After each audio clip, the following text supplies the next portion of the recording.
Bill, I think you joined the BBC just 1 year after I did in 1970 and spent Yes. most of your time as a sound recordist, as a sound supervisor, particularly with very high quality sound. Tell me how it all started initially. I had a friend who joined the BBC as a cameraman, camera assistant. He used to come over to my bedsit, where I had an extra bed, when he was doing things like 3 day plays, and he didn't want to drive all the way back to his folks' place, where he was staying in Berkshire somewhere. And as a sort of thank you for putting him up like that, he used to get me tickets to go and see various shows, mainly LE shows, of course, at the Telly Centre. And I used to go to these shows and sit there with my mouth open, going, "This is exactly what I want to do." And I very occasionally I used to go down to his folks' place, and they'd feed me up at the weekend and do my washing and all that sort of stuff. And I'd sit there moaning about, "Oh, Graham's got a really good job, and I wish I had his job," and so on and so forth, because I was working in a bank and I wasn't enjoying it much. And his mother eventually got fed up with me moaning away. And she said, "For goodness sakes, you write a letter to the BBC, I'll type it out for you and we'll send it off." And months later, I got a reply saying, "You will attend an interview in Cavendish Square," which I went along to. Another 3 months went by, and eventually I got a letter saying, "Mr. Whiston, you will attend the BBC training department at Wood Norton." Right. They seemed to think that I was sort of fresh out of school or something, rather than working. So you went to Wood Norton, as all engineers, potential engineers. What were your qualifications? My A levels were abysmal. When I was at school, I actually discovered girls and guitars at the wrong time, and basically I got two miserable passes in A levels. One was physics, and the other was French. Which didn't really help because my intention was actually to be an anaesthetist. Well, chemistry was nowhere. So when I came across from Kenya, I didn't really know what I was going to do with my life. But I managed to get a job in Romford at North Thames Gas Board, and that sort of moved on to the bank. And then luckily the bank moved on to the glorious BBC. Right. But had you had an interest in music or in sound before you joined the BBC? Yes, when I was in Kenya, I ran a little pop group, and I met up with an American guy whose dad had an Akai M9 tape machine, and I discovered how to multi-track on it. And I was also being in the sort of quotes business of being in a group, friendly with other people in other groups, and persuaded them to come round and record them. So that was a sort of starter. And I'd always, well, music's always been part of my life anyway. And it just sort of went from there. I'd always had that interest. I was also interested in photography. So the Beeb sort of thought that was a good thing. Okay. So you turned up at Wood Norton. How do they train you? What do they do?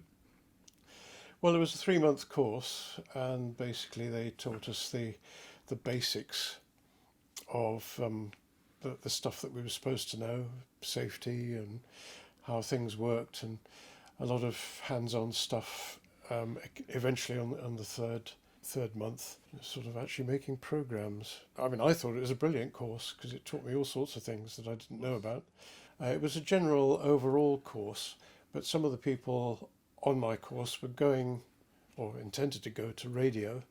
Some of them were going to transmitters, Hmm. and some of them were like me and going to, although not many actually, come to think of it, were on their way to television centre.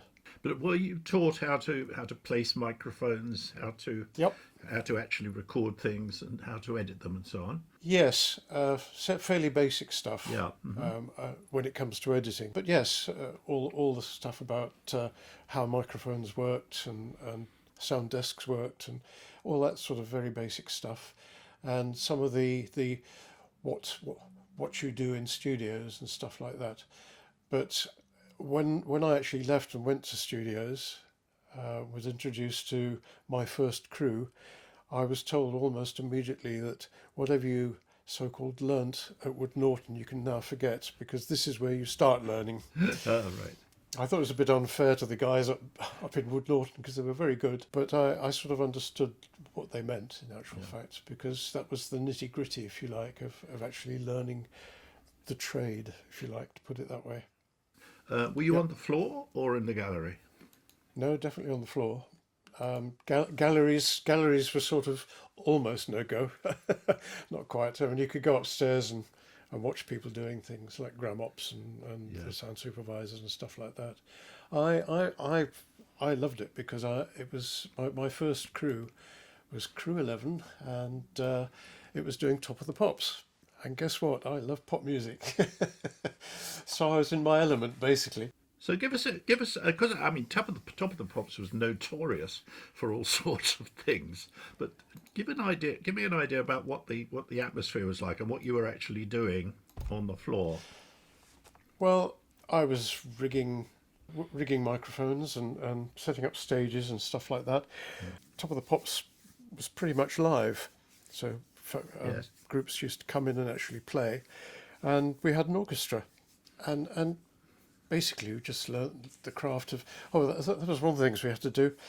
For those that had backing tracks that they sang to, because they used to do live vocals but backing tracks quite often, had to push a large LS10 loudspeaker around the floor as a fallback speaker, and that was something that was nearly as big as I was, and also not getting in the way of people dancing, which is Top of the Pops was famous for. So tell me how that works, because you don't want the backing track to sort of become too prominent in the live sound from the singer, surely. Well, no, I mean they sing quite close to the microphone, being pop people, and basically you have it on just loud enough for them to be happy with what they're singing against, and it all happens upstairs. The sound supervisor just puts it together with the backing track that's been played, and it works very well. You soon get told if the fallback's too loud from upstairs, so you generally get the idea of what's going on and get used to it. We obviously did programs as a crew, not just Top of the Pops. We did other programs, and I was eventually introduced to doing Fisher Booms. My first ever program doing a Fisher Boom was a set that was made of a jungle basically, and there were 2 or 3 soldiers stranded in it trying to work their way out, and there were a couple of cameras in front of me, and what I didn't realise, there was one that had snuck round the side, and every now and then when they cut to it, I happened to be in shot, and I couldn't work out where this camera was and why I was in shot all the time. Eventually I did work it out, but I thought it was a bit sneaky to a fresh young lad on a boom, couldn't really work out what was going on. But we soon worked it out. I mean, I think in a way it was a way of teaching me to work out stuff quickly. It did take me a few minutes, I have to say, but once I got the hang of it, I realised what was going on.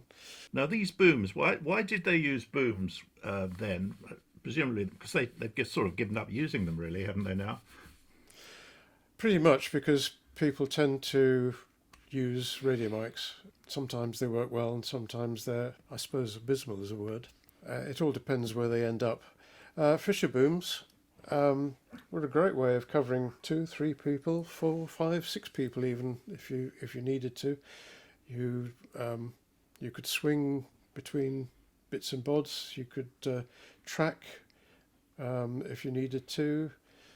Go sideways, be pushed sideways if you needed to. All sorts of, it was a very mobile thing, as long as you had somebody pushing it who knew what they were doing and sort of understood exactly what the process was. So this was fairly directional microphone you swung around. Yeah. Well, you could swing fairly fast, but occasionally wind noise prevented it. And you had to keep out of the shot, presumably. That's right, yeah, and shadows, of course. Yes. The famous boom shadows, yes, absolutely. Indeed. So you're working in the studio floor at Television Centre. Exciting stuff.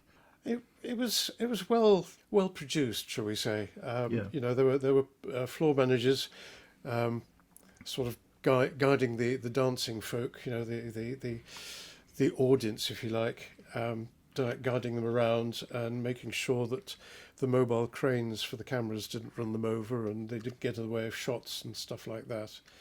And we sort of snuck, as I said, tracking speakers and stuff like that between them and getting between sets. There were usually 3 sets in the studio that you sort of had to move between if you were pushing a loudspeaker.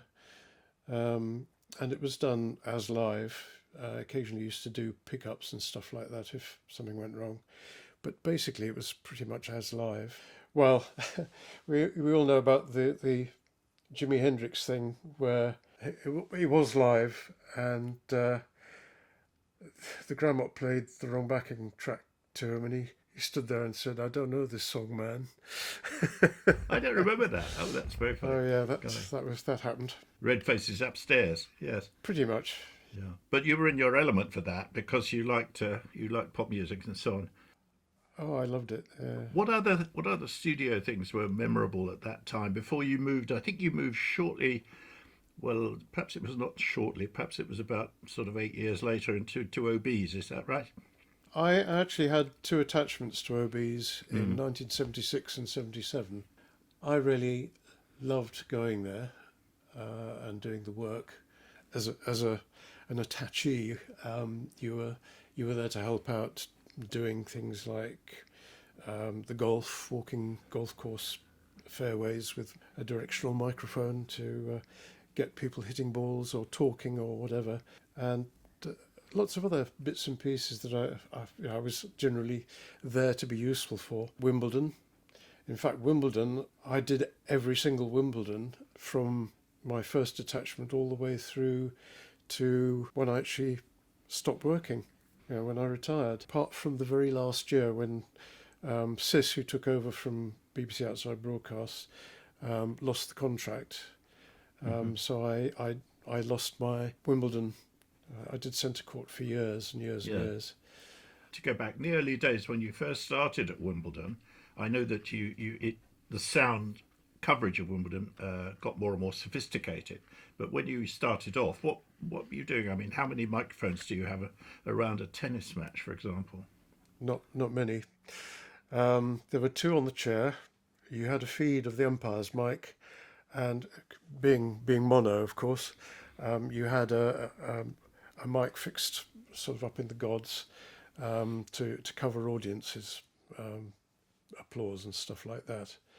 I'm afraid I'm the guilty one as far as that infamous McEnroe match, which was in the old number 1 court. Yes. And he was playing a guy called Tom Gullickson, and one of his shots was called out. And as it so happened, I was actually doing the mix in that court at that time. I was sort of standing in because somebody else had gone off for tea or something like that. And I wasn't a sound supervisor at all. I was just an oik sitting in there doing what I was doing. By this time, I'd actually joined OB, so I was on a crew. Yes. Well, when McEnroe started off, I thought, people actually want to hear this. What you had to do, in actual fact, if there was a dispute on the court, you were supposed to go to the audience mic and lose the microphone stuck on the chair, the actual court mics. Yes. Well, he started off, and of course, I had them up, not expecting anything to happen like that. And I thought, people will want to hear this, because this is an argument between him and the umpire. So I'm afraid I kept it up. So everybody heard, you can't be serious, or whatever it was. So you cannot be serious. I think it was like you that. You cannot be serious, yes. And the general carry on. And once it was up, it was up. Nobody ever told me off for doing it. In actual fact, as I remember, well, it probably made the news, did it? I don't know. Well, it certainly did. Yeah, I don't think to this day he knows it was me, but he will now. he will now, perhaps, if he gets hold of this. When did stereo start on television? Because it had been stereo had been around on radio for quite some time. Do you know, I really can't remember why or how, but it sort of happened and we all started doing it.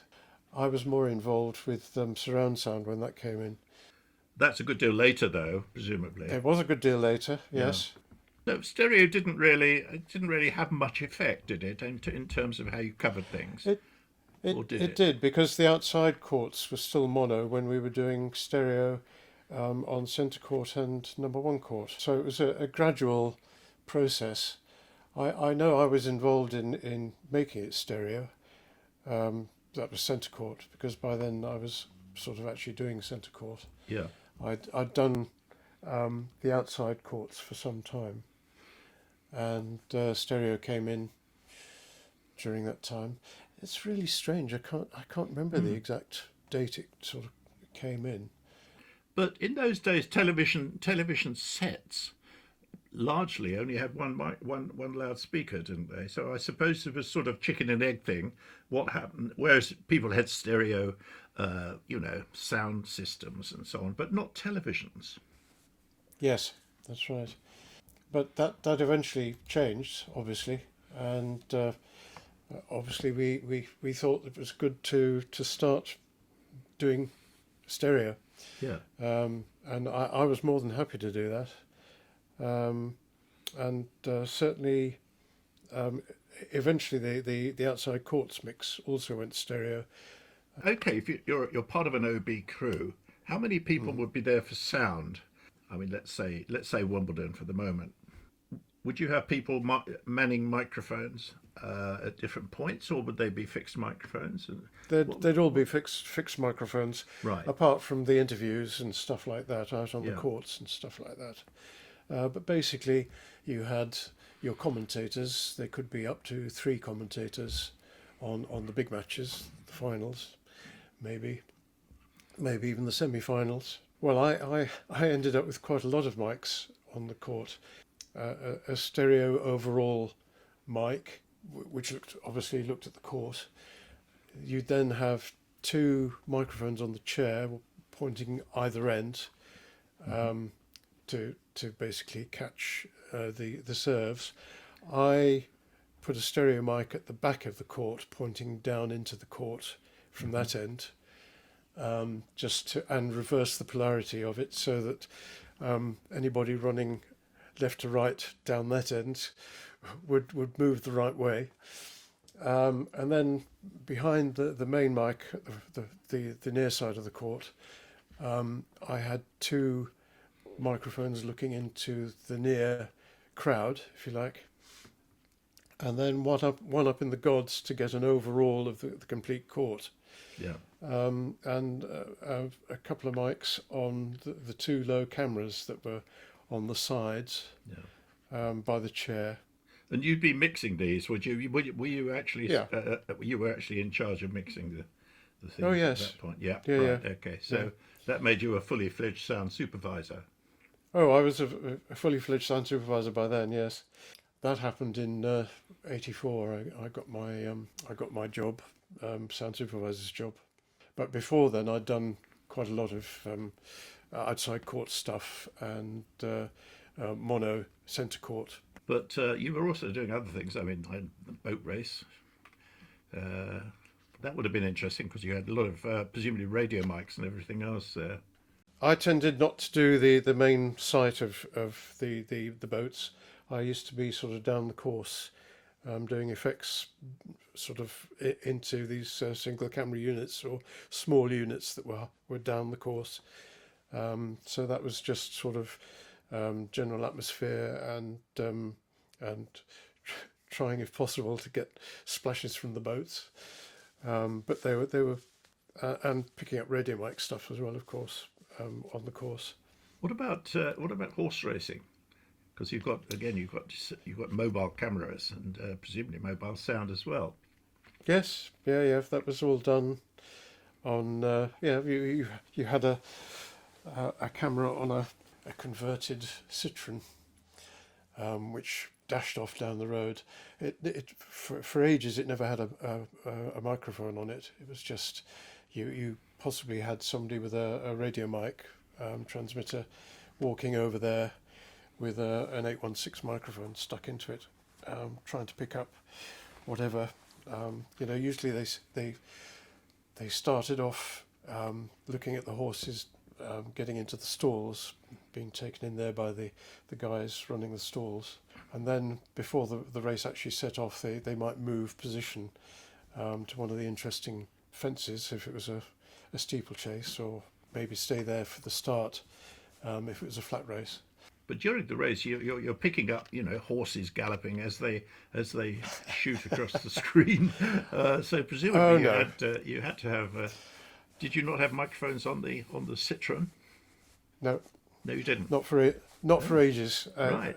We did eventually, but it was a mono mic, and only for you never used that for when the car was running along beside the horses. Because it was making too much noise itself, I suppose. Yes, and also, fluffed as it might be, a lot of wind noise and stuff like that, possibly, which it didn't want.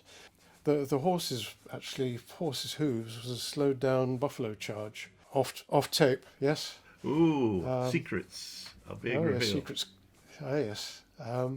Quite famously, if you were doing a steeplechase, it was quite fun because as they cut to a camera looking at a steeplechase, you could sort of make horse hooves come and go. And of course you had microphones on each jump, so you could hear the horses actually galloping properly and hitting the fence and falling over maybe or whatever. Yes. But you still had horses running around them, so you did a mix between what the microphone at the jump was picking up, horses landing and stuff like that, plus the sound of your tape of horses still galloping somewhere. Buffaloes charging around. Good Buffaloes Lord, charging. That's a revelation. Good, interesting. Presumably you were using, though, depending on what you were doing, microphones with enormous sensitivity and very directional, so that you could point them in exactly at something which was quite a long way away and get some reasonable sound. Is that so? Yeah, the Sennheisers, the 816 and the 416 were our standard sort of microphones for covering any sort of activity in sport. It was very seldom we used anything else, to be honest. Very occasionally you might use an Omni mic dropped somewhere convenient to pick up something. Yeah. But by and large, it was 4 and 6s if you were probably inside or in somewhere like a tennis court. Maybe an 816 out on rugby matches, football matches, horse racing, whatever. Yeah. Okay. Now, what about music? You had this love of music, but were you doing any OBs with music? Oh, loads. My very first OB on my first attachment, I went all the way up to Scarborough to do Seaside Special, and it was great. I loved it. We did have a band of sorts, but it was mostly tape playback for the acts that we had, but a big audience rig, of course, and that was just so much fun to do. It may have been tape playback, but they were singing live.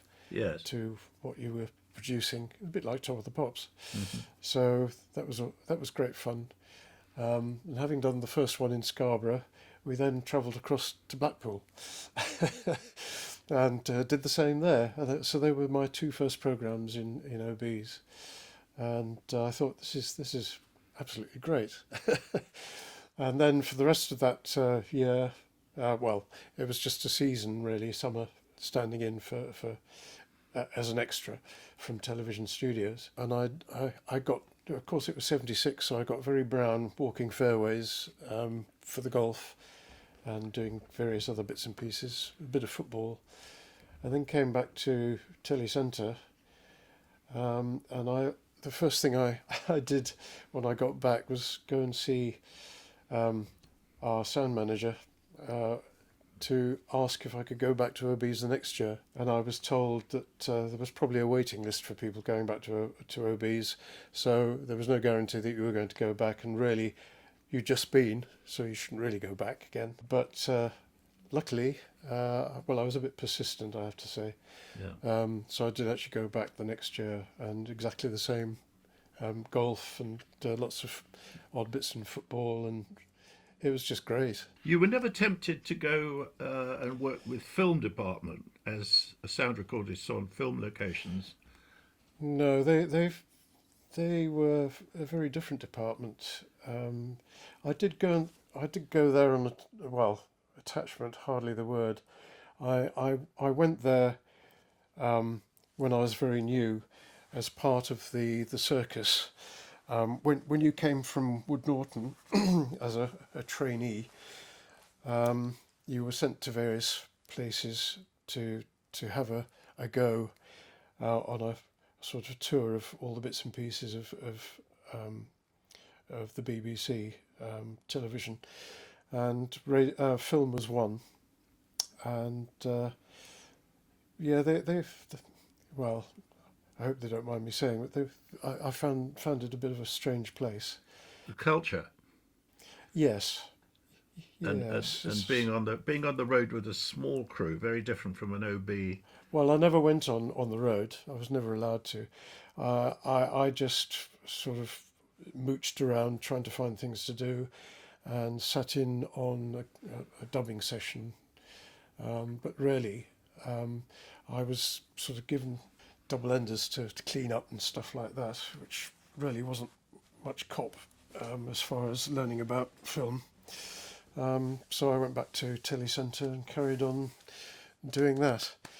And so I was attached to cameras for a while. I was totally useless at that. I never wanted to be a cameraman. I always wanted to be a sound man. And I was always slightly miffed that it was expected that I should do cameras, and expected to be very good at cameras, and I was useless.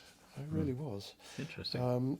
So I was actually told by the gentleman who was in charge of us trainees that I would have another month on cameras, and if I didn't improve, I'd probably not have a job anymore.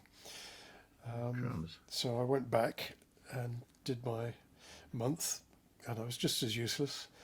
And I went back and saw this gentleman for an interview, and he said, "The policy's changed.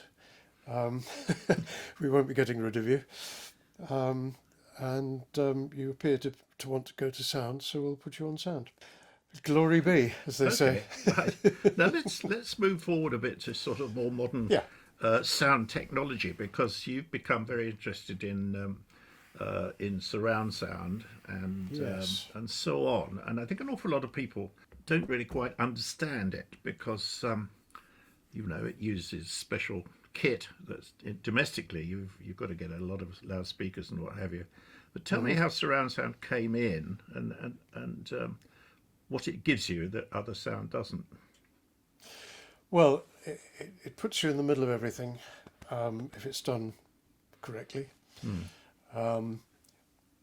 Concerts in, say, the Albert Hall sound like you're there. If you're doing Wimbledon, you're in the crowd, watching players play in front of you, and you have the atmosphere of the crowd, which is sometimes electric, It's all around around you. you. Yes. Yeah, so it's quite exciting as a thing to do, and it's just involving. It gets people involved in things. I got into it. I was doing a play called Sloggers for children's television, a series, and the producer stroke director of that was Albert Barber, and Yes. we got talking, and I was telling him how interested I was in surround sound, and I must have sold it to him, because he said, "Could we do Sloggers in surround?" And I said, "Well, we can try, and it's obviously got to be recorded in mono, because nobody's doing surround. Stereo was sort of going, but not surround, obviously." So I said, "Well, if we want to do it, I'll have to ask if I can." So I went to my then boss and said, I've got somebody who wants to do surround." And he said, "You can't." And I said, why? And he said, well, surround means Dolby, and we don't use Dolby, so you can't do it. So I had to go back to Albert. And I racked my brains thinking, how the hell can I do this for Albert? Because I really wanted to do it. Yes. And at the time, I was sort of looking after the equipment in OBs and going through the stores to see what was there and make a list of what we had. And I discovered a Dolby Pro unit, and lo and behold, I found a way of doing surround. A ProLogic encoder decoder was in stores. You better explain what this Dolby equipment was like. Right, well, it's just a 1U box for the encoder and the decoder, and you feed the bits that you want to make up your front and back into it, and it's not the Pro version, it's a sort of semi-Pro version before proper Dolby came out, and it was slightly odd in that if it got too much noise coming in the front, it would steer it off to the right hand side, so you had to be careful what you put into it. This was 5.1, was it? Yes. What they call 5.1 stereo. That's right. So it's 5.1 surround. I worked out that if I went to Wimbledon and plugged in the crowd as a surround, but just left the commentators and the court effects going, I could actually make up a reasonable surround sound without anybody knowing about it, because it wasn't as we now have Dolby. It was encoded as stereo, so anyone looking at it would just listen to a stereo program, but it was put into a decoder. Out would come surround. So I got away with it for quite a long time, and I could practice and work out and test and do all sorts of things on a court, putting extra microphones in and twirling around and doing this, that and the other, without anyone else knowing that I was doing it. But how were people able to hear this? Was presumably very few people who could actually listen to this surround sound. If they had stuff. if they had a ProLogic decoder, they would actually discover that there was surround going on, and they would only have that if they were interested in surround sound. So basically, to anyone who was actually listening to Wimbledon, it was just ordinary stereo. But I had colleagues that would go home and they had ProLogic decoders, and they'd listen at home and come back and tell me what the result was at home, having transmitted it. So we sort of worked through that. And eventually I was discovered doing it, or came clean, or one of those. And I gave a lecture to the IBC a little while later. And I had two Australians come up, Australian sound supervisors, who came up to me and said, "We've liked your surround sound for years. We've been listening to what you've been doing." And so they just purely happened to have decoders in their system at home in Australia, and had picked it up and could hear what I was doing. It's now pretty much everywhere, isn't it? It is. Well, what happened then was that Dolby heard about it. They got hold of me and said, "We know you're using ProLogic, but would you like to do a proper Dolby mix for us to use as a demo?" So I went down to their place in the West Country and spent a few days mixing a proper Dolby mix, which then was touted around the world for all to learn how to do, basically. Having done all my experiments at Wimbledon, and then eventually got the BBC interested in actually doing surround, because surround was part of the spec for high definition television. Yes. Basically, I got very involved in persuading the BBC to do it, and we had some high-end meetings at Telecentre and various places about it. It was a real struggle to get surround sound done. The management in CAR, shall we say, Yes. were very, very anti. They really didn't want to know. And I was told by one gentleman that if I wanted to connect up the BT line that would be taking our stuff from Wimbledon into the central area, I would have to come along and bang a hole through the wall and put it in myself, because they were really not interested in doing it. Really? So that was the level of stuff that I had to sort of work against. But luckily I had people on my side. So we got it done anyway. Right. So the technology improved, and eventually the BBC Yes. were forced to do it, if you like. They were persuaded to do it. Yeah, they were persuaded to do it. Yes. Okay. Now, what percentage of the output now is in surround sound?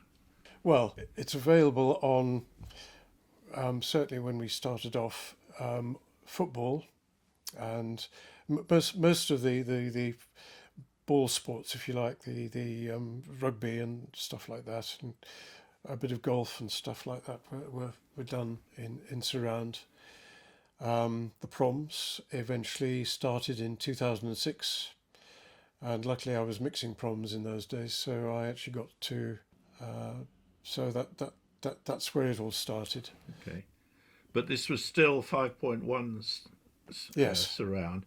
There is Yes. 7.1, but also when you came on to your work with more recently with super high definition, I mean, you were up to 22 channels. I actually did a 22.2 surround mix for NHK. We were based on what I call Boris's Beehive, the Mayor of London's place on the South yes. Bank. NHK wanted to prove that they could put 22.2 down the line to Amsterdam and decode it and produce a very much involving mix, height as well as left, right and backwards. So we did that for them. Was this for IBC? It was for the IBC, yes. Yeah, the International Broadcasting Convention. I think That's I right. should explain that. Yeah. Oh, It's a right, trade okay. show for the industry. That's absolutely right. And NHK had this wild idea of having super high vision cameras looking across to London Bridge, not London Right, Bridge, I Town see. Bridge, and so on and so forth. And I produced the effects for them, which is great fun. What does 22.1 surround? What does it feel like if you're listening to it? You feel involved in what's going on around you. You've got height as well as left, right, centre, Yes. and back, left, right. One of the things we had when we were doing the NHK thing was helicopters flying behind where the microphones are rigged.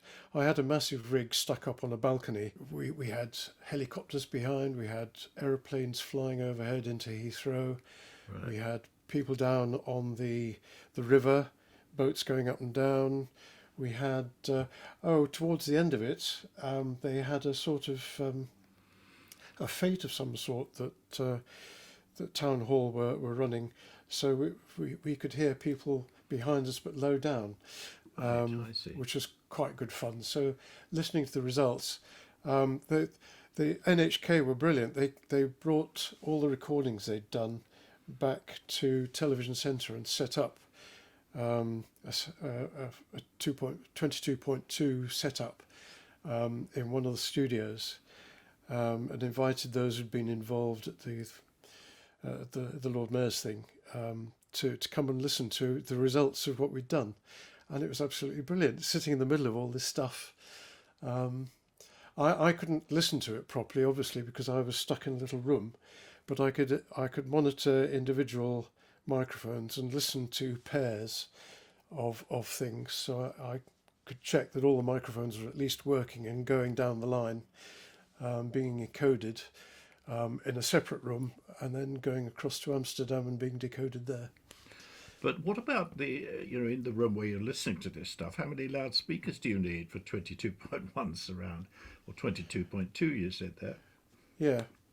Well, if you're doing it properly, you have 22.2. You do, and the point two is what? Two subwoofers. That's two subwoofers, yes. Yeah, I see.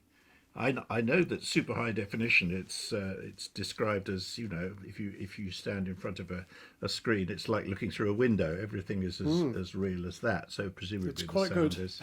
Yeah, it's quite good.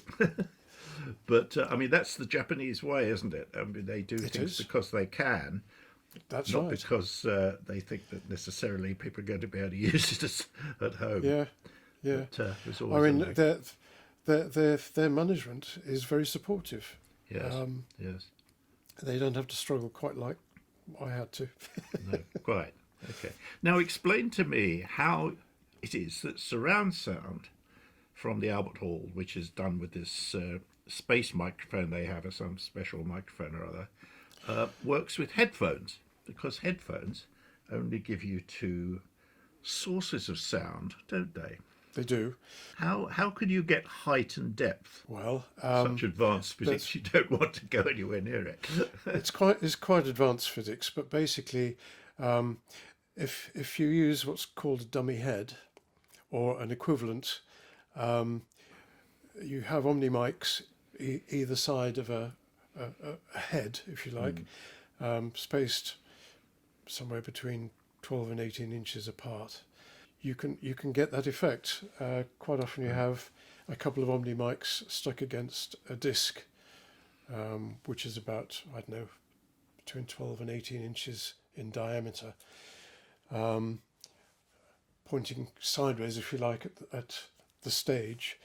And that will give you quite a good surround effect if you listen on headphones. But in actual fact, the surround sound that television produces is done, the rear of it is done with what they call a Hamasaki square, which is 4 figure-of-8 microphones pointed sideways away from the band, the orchestra.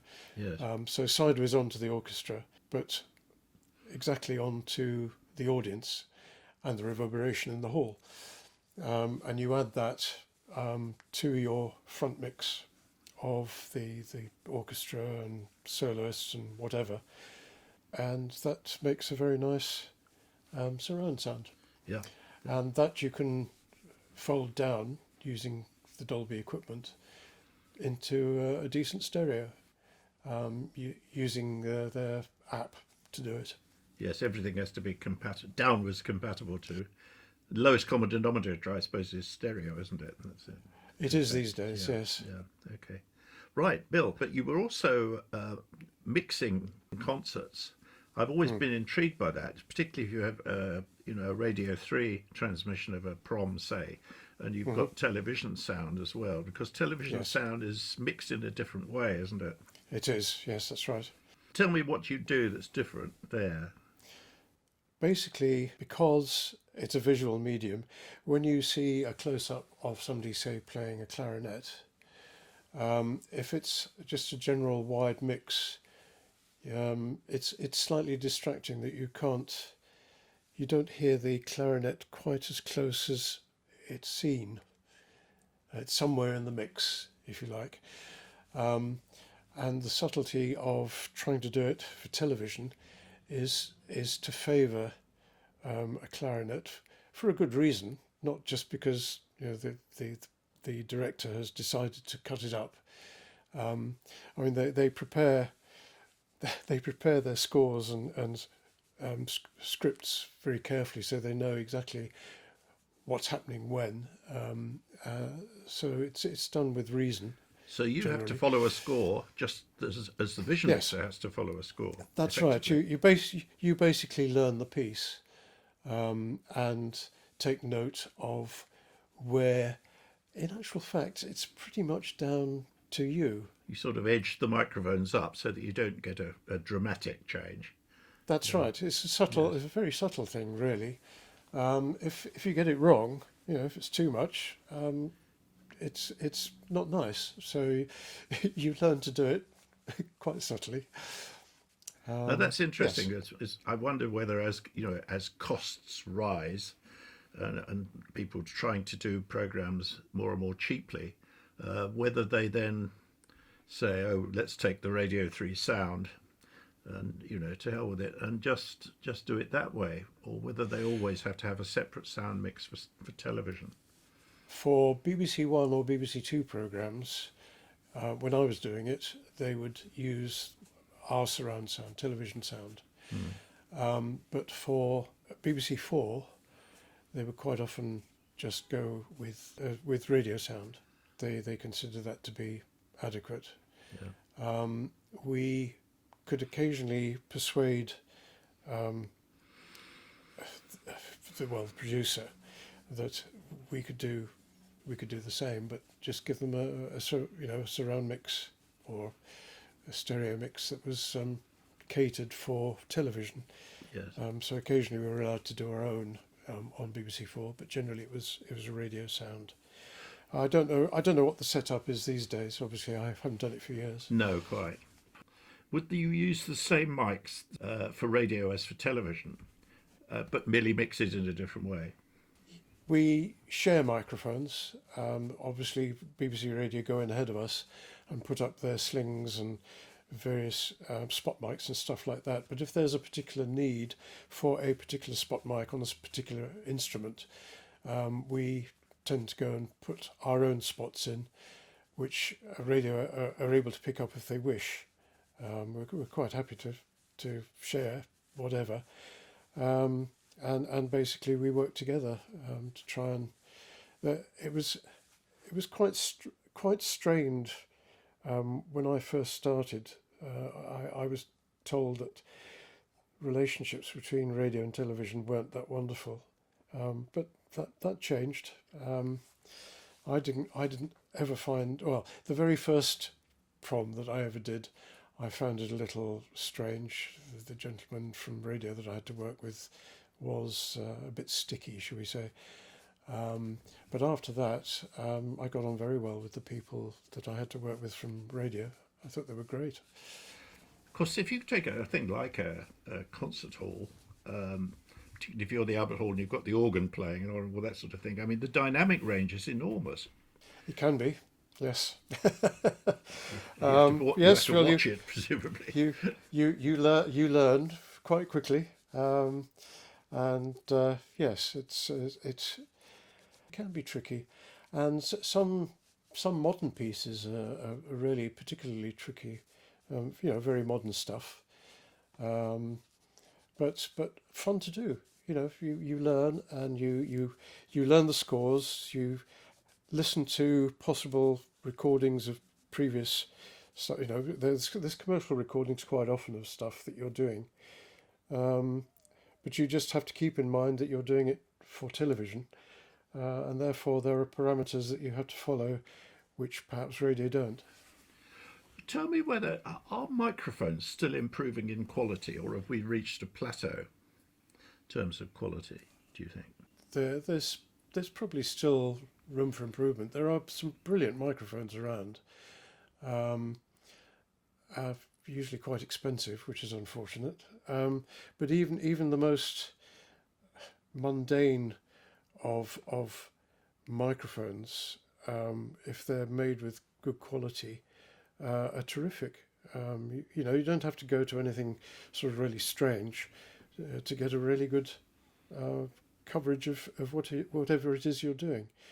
And the standards, the standard mics that you use on football, rugby, whatever, are still the Sennheiser mics that we used to use way back when.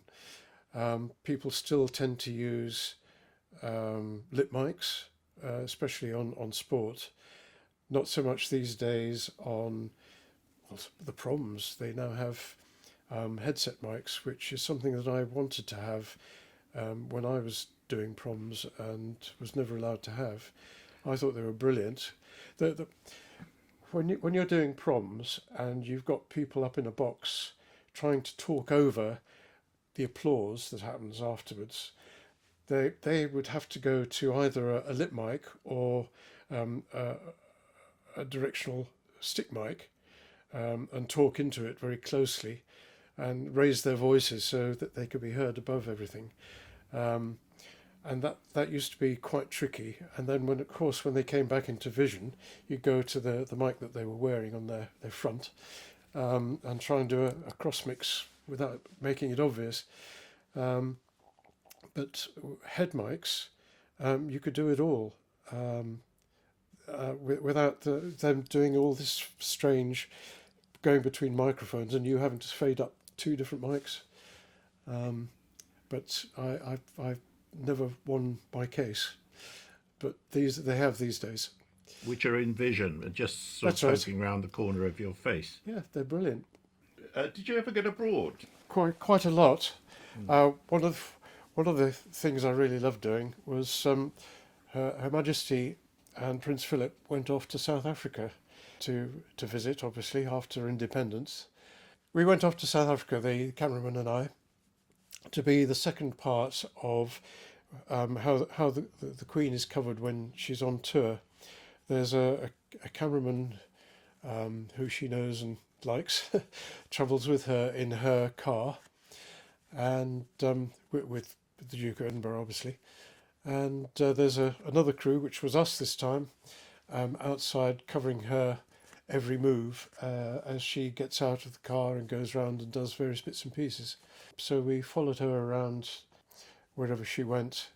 But there was one moment when we actually went with the Duke of Edinburgh to a little village in the middle of nowhere, where there was a school, and he visited the school and generally took interest in what they were doing.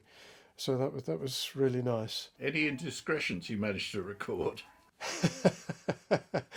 No. But it was a lovely experience, and I got to know Archbishop Tutu rather well because we went and did an interview with him. I was wondering, are any particular protocols you have to obey when you're with the royal party? What are you allowed to do and what aren't you allowed to do? Because we're not actually with them, if you like, we're feet away. We're dressed in suits, obviously. We have to dress nicely and behave properly, not like some of the snappers who they are awful. They are one of my pet hates. Snappers for whatever. We did. I felt quite proud of myself, actually. There was one point where she drove up in her Land Rover and got out. She was going to visit a clinic, and she had about 150, 200 yards to walk from the vehicle down to the clinic. And there was a line of snappers supposedly on the pavement, and we were allowed to be on the actual road to do a walk with her as she walked up towards the clinic. And as she arrived and got out, all the snappers got their little aluminium ladders that they tend to go up and take photos off, went into the road behind us. So we were blocked. And I said to the cameraman, "This is going to be a bit rough," I said, "but we're going to go straight backwards and you may have to step rather high over things." And we started off, and I hit the first one quite hard. He went over and he took the next one and the next one and the next one and the next one. We had a pile of snappers, and then we stepped quite gingerly over them and did our lovely tracking shot into the clinic. And I was very proud of that moment.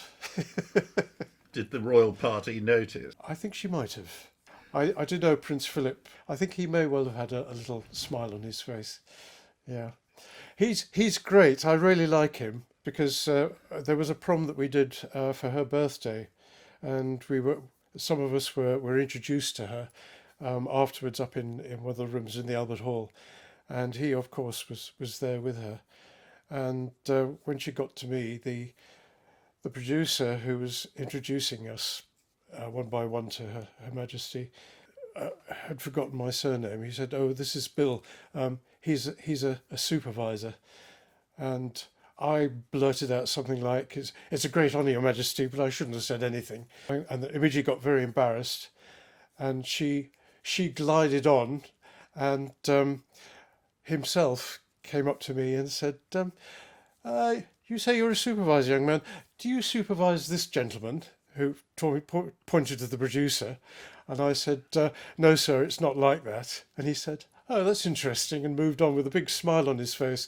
And it was so lovely of him just to lift. He knew that I felt awful for having blurted out this nonsense, but he just lifted the occasion. So we've heard what you did for the majority of your career. What happened at the end of your BBC career? Because I think you then went on to do a lot of freelance work. Is that right? Well, first of all, the BBC in its wisdom sold off outside broadcasts to a company called SIS, which was a company that was busy doing coverage of horse racing around the country with commentary, and they'd feed that into all the bookies around the country. And they thought that we would be a very good company to buy simply because we had all the BBC sports contracts. So they bought us. And we carried on doing stuff for the BBC as if nothing had happened, really. When you say us, you mean outside broadcast? Yes, So that was a buyout of the whole of outside broadcasts by that's right. this one company that had been serving like turf accountants. Yes, That's right. Yes, Golly. yeah, absolutely. right. So we were doing live television, horses, and well, of course, other sports. Once they had the contracts from the BBC. Yes, Before that, the BBC around 1998 was trying to slim down the staff to save money, and they came up with this wheeze of an idea. As far as I was concerned, because I was nearly over 50, I would take early retirement on a reduced pension, go away for 3 months, and then rejoin outside broadcasts on a different contract, which was known as a BBC First contract.